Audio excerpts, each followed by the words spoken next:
everyone, welcome to this Detroit Chamber Winds and Strings Nightnotes recital. My name is Amanda Blaikie, I'll be playing the flute, and this is Rudolf Ozolins playing piano. We're going to do 3 Briccialdi pieces for you tonight. The first is Verdi's Don Carlos, and it's a beautiful transcription of the opera. The second is Carnival of Venice, which is well known in the flute repertoire. One theme with many variations on that theme. And the last is Verdi's Trovatore, a very beautiful opera as well, with some beautiful arias and some very fun technical challenges. Hope you enjoy.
So bravo, that was really wonderful.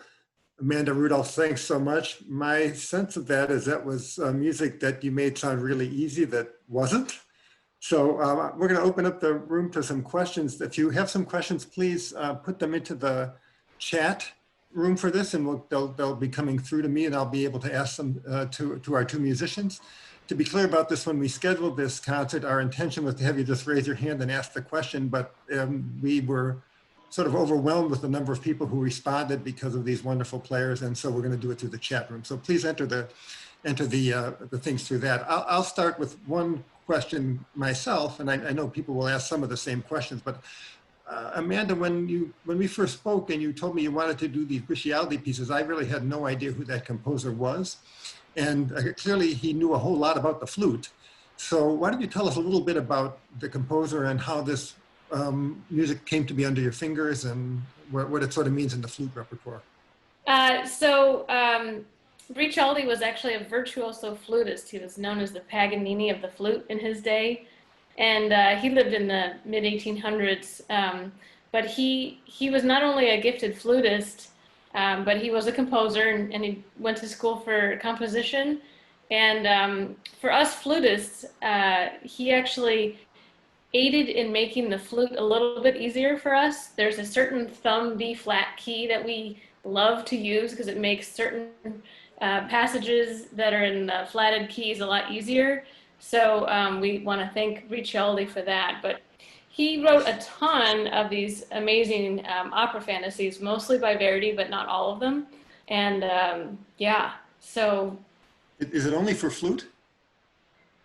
The Briccialdi pieces? Yeah, I mean his stuff.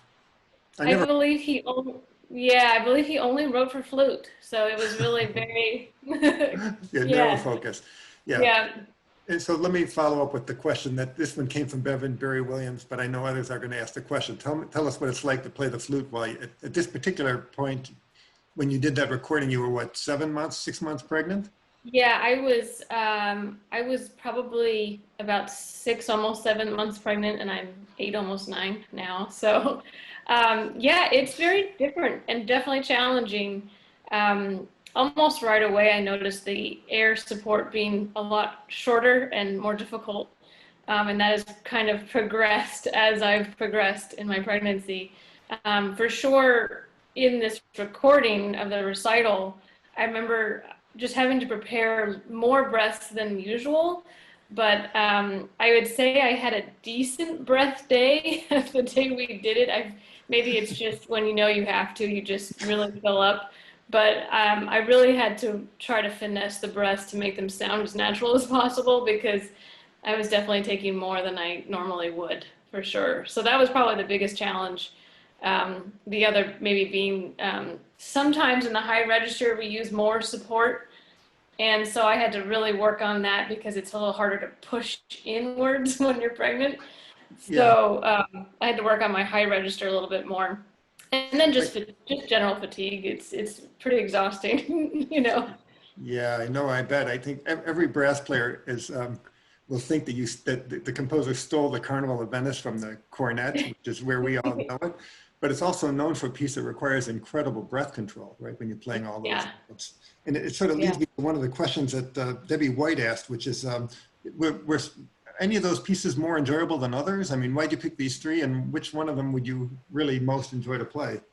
Well, my plan was actually to record a CD with Rudolph in June, and that didn't really happen with the whole pandemic. And then we were thinking of pushing it off. And then when you asked me to do this, I thought, well, at least we can do some of them. There's a beautiful compilation of about 5 Verdi operas. I think it has the Trovatore in it, the Don Carlos that I did. Then it has Aida, Traviata, and Macbeth. And I hadn't learned Don Carlos. And I also had never played the one really famous Briccialdi piece is the Carnival of Venice. And it's so commonly done in the flute repertoire that I actually kind of put it off. So for me, it was actually kind of fun because I had not learned Don Carlos or the Carnival of Venice before this recital. So I think I learned them in about 3 or 4 weeks. Wow. And then just kind of picked another one that I liked. So Yeah. yeah. Well, two things I will tell our audience that I know about you that probably many of them don't. One is that Amanda's a pretty imaginative person, and when we ask people for repertoire options, we look to get one or two things back, but from Amanda we get 10 or 12 typically. So her imagination runs pretty wide. And also, I know I sort of think of you as an athlete and a runner, so I'm sure that helps you with the breath control as you go through some of these pieces.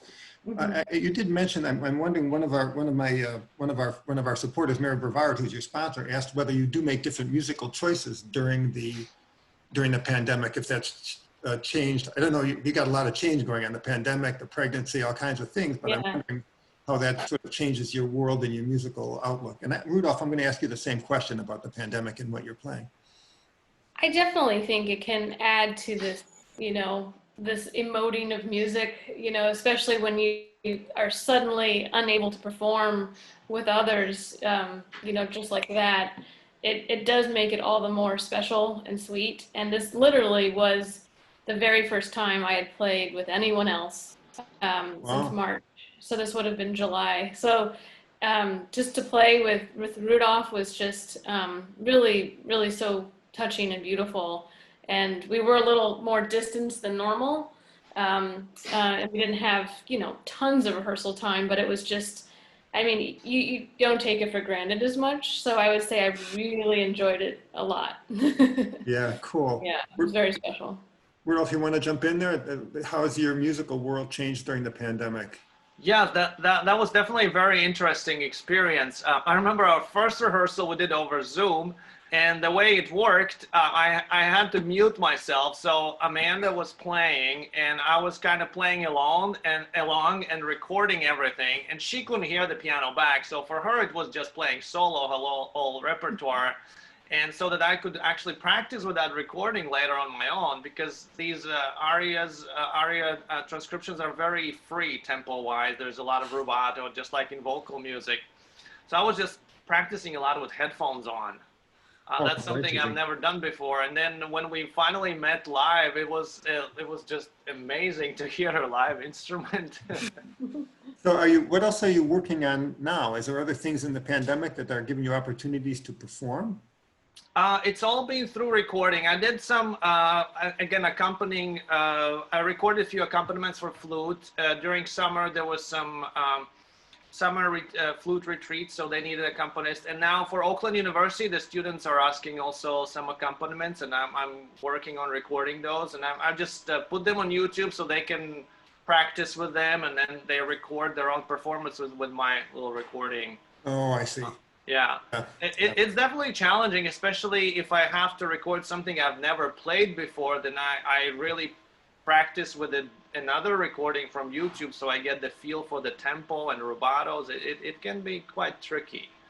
Oh, I'm sure. I'm sure. Also, when you work with musicians of the quality of Amanda, you can't expect it to be the same from one time to the next. That's one of the whole points of it, is the freedom. And to be the good partner, that's what you have to do, I'm sure. I actually wondered, my friend Tom Hinchman asked this question, and I wondered about it as well, which is the difference between the music education you would have gotten as a young person in Latvia and what you would have gotten here. And I'm also curious, I can't put myself in your shoes. I'm in Latvia, so okay, now I'm going to go to Indiana University. How's that happen? What's the path? Oh, the system is very different, because when I was growing up, Latvia was still part of the Soviet Union, and then it became a free country. But we had that Russian education system for music where it was very well organized. It was very structured. So I went to like a special school for gifted children where music was integrated in the regular curriculum. So we would have a math class, and then we would move to another room where we would have solfege. Wow. Yeah, and we had piano lessons twice a week, so it was really structured, and so we had a lot of training. And how'd you get to Indiana? First, I actually started in Louisiana. Oh.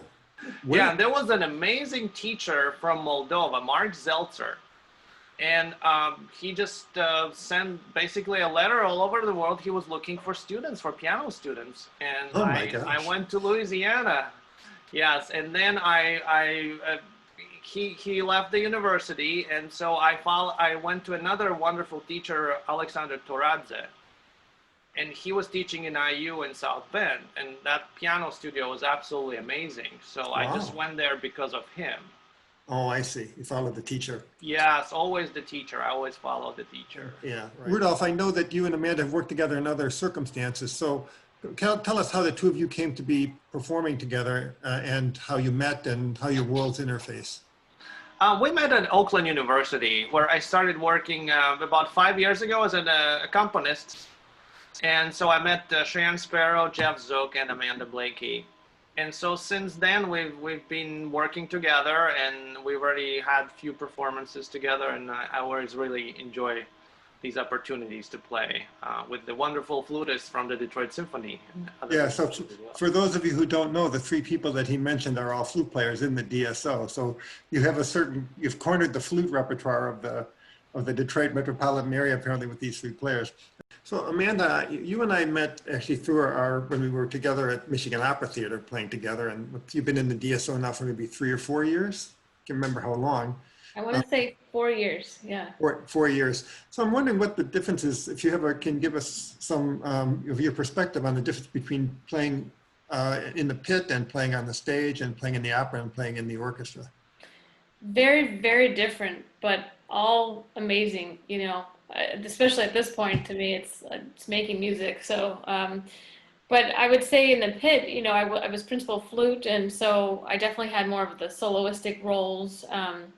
I do really credit playing 5 years with 2 opera companies as being a great training for musicality and phrasing and breathing, because so many of the lines, you know, flute and soprano would be together, and I'd really have to listen and follow them and breathe with them.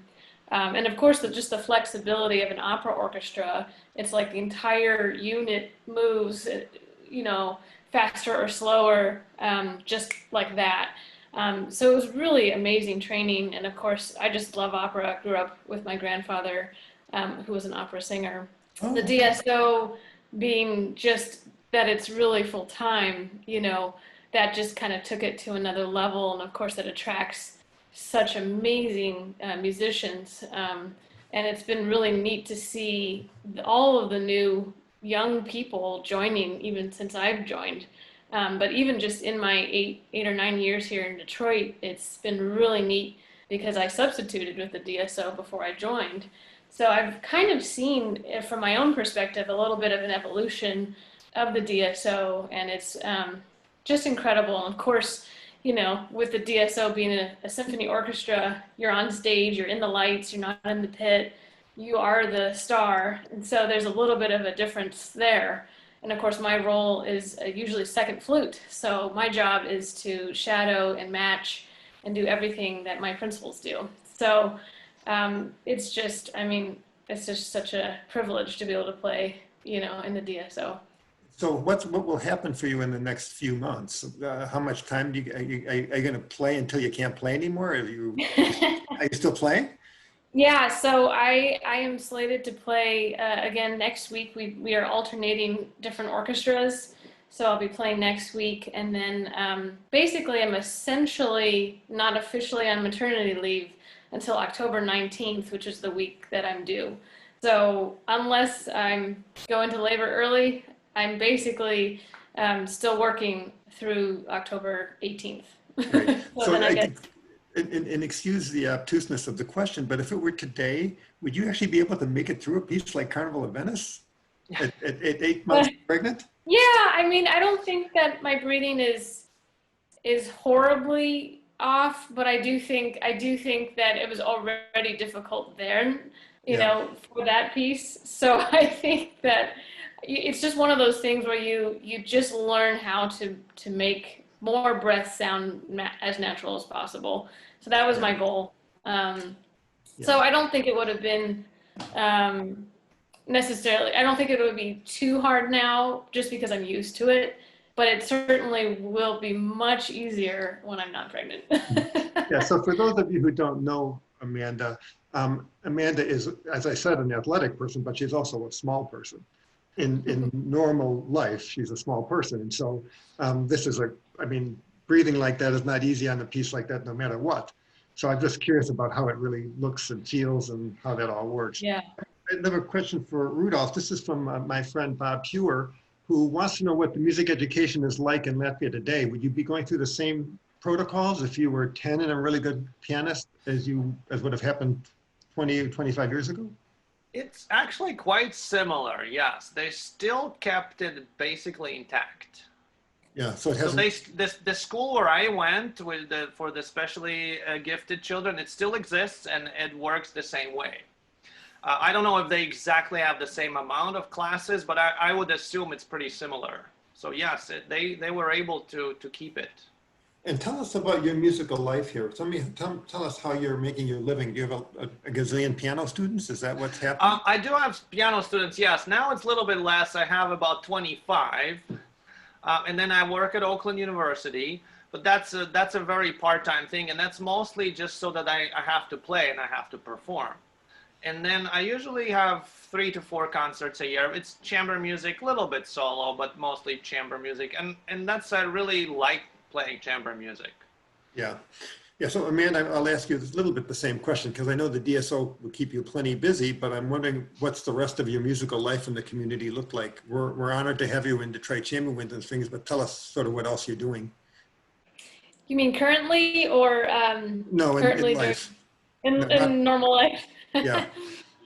Well, I did teach at Oakland University for 8 years, and I recently, I guess quit is the right word, but it sounds a little bit strange, but I recently quit so that I'd have more time with my baby girl when she comes. It is about an hour commute each way with parking, and it would be a lot of, a good 8 to 10 hours of my week. So I decided it really felt right to kind of cut that so that I'd have more time, but I'm hoping to pick up more high school students, and I already have quite a few, which during this pandemic, of course, it's all been on Zoom, so that's been at least convenient, but actually very effective. So teaching has been a passion of mine. Even within the DSO, we've had a lot of optional work.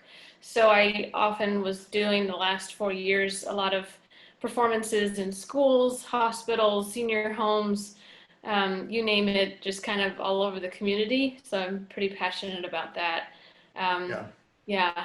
So those are kind of my musical things. Yeah, well, we know we're fortunate to have you in the community. I remember when you came here, you brought such great energy and freshness to many places. So we're so grateful to have you. And one of our audience members, you're going to excuse me for mispronouncing your last name. This is Kara Ravashieri, I think, which is, what was your journey like to get to the DSO? She's my high school student. Oh, cool. Did I get the last name Yeah. terribly wrong? I think it's right from what I can tell. Okay. So my journey to the DSO was a long one. It took 3 degrees and many auditions, and just a lot of persistence and believing in myself. I finished school in New York, and I was substituting with the New York Philharmonic, and that was in part with my teacher, Robert Langevin. So I had a lot of great opportunities there. And then I continued to substitute, but pretty soon after that, I actually won MOT. So getting principal flute with the Michigan Opera Theater was kind of like my first, okay, I'm in the right direction, things are happening. And I was so excited that it was opera because I love opera, as you can tell from my repertoire selections. Yeah. So basically, I also then got principal flute of the Battle Creek Symphony, which after a year I left because I got the Sarasota Opera. And each one of those was a stepping stone and just really helped me learn more repertoire, gain more confidence. And I just continued taking auditions all over the country that whole time. So, of course, substituting with the DSO both had its benefits and disadvantages in auditioning because I knew everyone and I wanted it so badly. And actually the very first DSO audition for my job was a no hire, and I did not play my best at all. So I ended up doing some coaching in addition to my usual practicing and mock auditions. And that really helped me to kind of focus on maybe some mental blocks or just some areas that I needed to kind of work on. When it counts most, you want to play your best in that 5 or 10 minutes. So it ended up working out amazingly well. I'm incredibly grateful. So Yeah, so are we, of course. You know, I let go by earlier. I didn't actually know the story that you had a grandfather who was an opera singer. yeah, so he had pursued a career. He was a baritone, and I think his dream was to sing at the Met, and he was studying, voice with a number of teachers. But as I understand it, when my grandfather and grandmother had my mom, they were quite poor in Manhattan, and he really needed to kind of earn a living for them. So he ended up going into banking and then later on real estate. But he would put on these amazing concerts at his bank, and he always continued to sing. And actually, I was feeling very fortunate that I lived so close to them growing up and spent almost every day after school until I was 9, and he would sing and play at the piano. And he bought my first piano, our family a piano, paid for all my piano lessons, paid for my first 2 flutes and all of my flute lessons. So he really was like my musical sponsor. Wow. Yeah. Is he still on the face of the earth? Unfortunately, he passed right before I finished 8th grade. But Oh my gosh. yeah, he never really saw me make it, but I have a feeling he knows. So I think cool. we had a musical connection. So. Cool. So I know this is actually the first of 5 night notes that we have already prepared for people, and I know that we're going to see you and Rudolf again. So why don't you talk about a little bit about that? I'll talk about the other 3 concerts that are coming as we start to wrap things up. I'll just quickly mention the one piece I'm doing, and then Rudolf can talk. So I joined, Alex Kinmouth is doing a recital on oboe with Rudolf, and I joined one piece. It's a Gobert piece. Philippe Gobert is a French flutist and composer, and he wrote this really pretty tarantelle, which I'd actually never heard of or ever played. So again, another fun thing for me to learn and play with our amazing principal oboist. Right. But I think Rudolf can tell you a little bit more about Alex's program. Yeah, well, we also recorded a Poulenc sonata for oboe, and there are a couple more pieces. It's going to be just a very exciting program. And I remember how Alex suggested to do the trio with Amanda, because we knew that Amanda and I are recording right before Alex's recording session. He was like, why don't we just play something together? Why not? So it was very kind of last minute idea, but we all jumped on it, and I think it went great. No, it's a lovely idea. Amanda mentioned earlier about the changing of the guard and the DSO, and certainly Amanda is a part of the changing of that guard, but Alex makes Amanda look like she's old, right? Alex is what, 24 or something now? For those of you who don't know, he's the principal oboe of the Detroit Symphony. Yeah. I think he's 27 now, but he was 27. Oh my God. Yeah. Oh my God. He finally has to get his own health insurance. Somebody had written in about where did this occur, and we do want to thank Kirk in the Hills for making that beautiful space available to us, and Hagopian for their great support of this series for over 20 years. Also, I do want to say that one of the ways that our organization has benefited, especially in recent years, is we have some really great staff people who made this possible. This was like our beta test to try and see what happened here. And so to have Rudolf and Amanda play so beautifully for us, it seems like a gift that we just did sort of nothing to deserve, but our great staff people really made wonderful things happen. So I want to say thank you to everybody for coming, and to our wonderful sponsors, Marie Brevard and Lynn Myers and Jane Conway and Gloria Hepner for making this all possible. And especially to thank Amanda and Rudolf for playing so beautifully for us, and we'll look forward to hearing you again sometime soon. Good night, everyone. Thank you, Maury, for having us. Thank you. Thank you so much.